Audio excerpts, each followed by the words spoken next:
अथ श्रीतारास्तोत्रम् अथवा ताराष्टकम्। श्रीगणेशाय नमः। मातर्नीलसरस्वती प्रणमतां सौभाग्यसम्पत्प्रदे, प्रत्यालीढपदस्थिते शिवहृदि स्मेराननाम्भोरुहे। पुल्लेन्दीवरलोचने त्रिनयने कर्त्रीकपालोत्पले, खड्गञ्चा दधति त्वमेव शरणं त्वामीश्वरीमाश्रये। वाचामीश्वरी भक्तिकल्पलतिके सर्वार्थसिद्धीश्वरी, गद्या प्राकृतपद्यजातरचना सर्वार्थसिद्धिप्रदे। नीलेन्दीवरलोचनत्रययुते कारुण्यवारान्निधे, सौभाग्यामृतवर्धनेन कृपया सिञ्चत्वमस्मादृशम्। खर्वे गर्वसमूहपूरिततनो सर्पादिवेशोज्ज्वले, व्याघ्रत्वक्परिवीतसुन्दरकटे व्याधूतघण्टाङ्किते, सद्यः कृत्तगलद्रजः परिमिलन् मुण्डद्वये मूर्धज, ग्रन्थिश्रेणि नृमुण्डदामललिते भीमे भयं नाशय।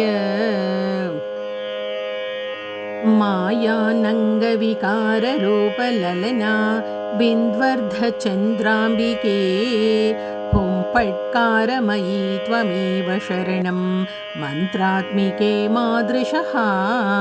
मूर्तिस्ते जननी त्रिधामघटिता स्थूलातिसूक्ष्मा परा, वेदानां न हि गोचरा कथमपि प्राज्ञैर्नुतामाश्रये।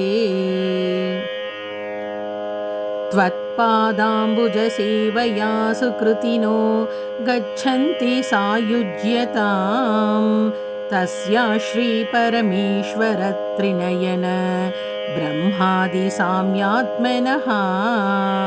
संसाराम्बुधिमज्जने पटुतनोर्देवेन्द्रमुख्यासुरान्, मातस्ते पदसेवने हि विमुखान् किं मन्दधीः सेवते।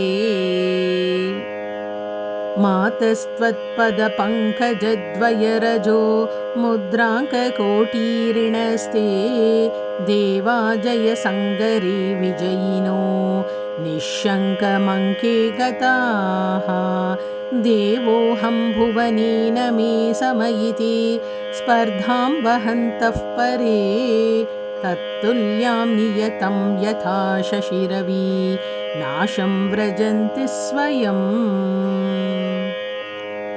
त्वन्नामस्मरणात् पलायनपरान् द्रष्टुं च शक्ता न ते, भूतप्रेतपिशाचराक्षसगणा यक्षश्च नागाधिपाः, दैत्यादानवपुङ्गवाशकचरा व्याघ्रादिका जन्तवो, डाकिन्यः कुपितान्तकश्च मनुजान् मातः क्षणं भूतले। लक्ष्मीसिद्धिगणश्च पादुकमुखास् सिद्धास्तथा वैरिणां, स्तम्भश्चापि वराङ्गणे गजगटा स्तम्भस्तथा मोहनम्। मातस्त्वत्पदसेवया खलु नृणां सिद्ध्यन्ति ते गुणाः, क्लान्तः कान्तमनोभवोऽत्र भवति क्षुद्रोऽपि वाचस्पतिः। ताराष्टकमिदं पुण्यं भक्तिमान् यः पठेन्नरः, प्रातर्मध्याह्नकाले च सायाह्ने नियतः शुचिः। लभते कवितां विद्यां सर्वशास्त्रार्थविद् भवेत्, लक्ष्मीमनश्वरां प्राप्य भुक्त्वा भोगान्यथेप्सितान्।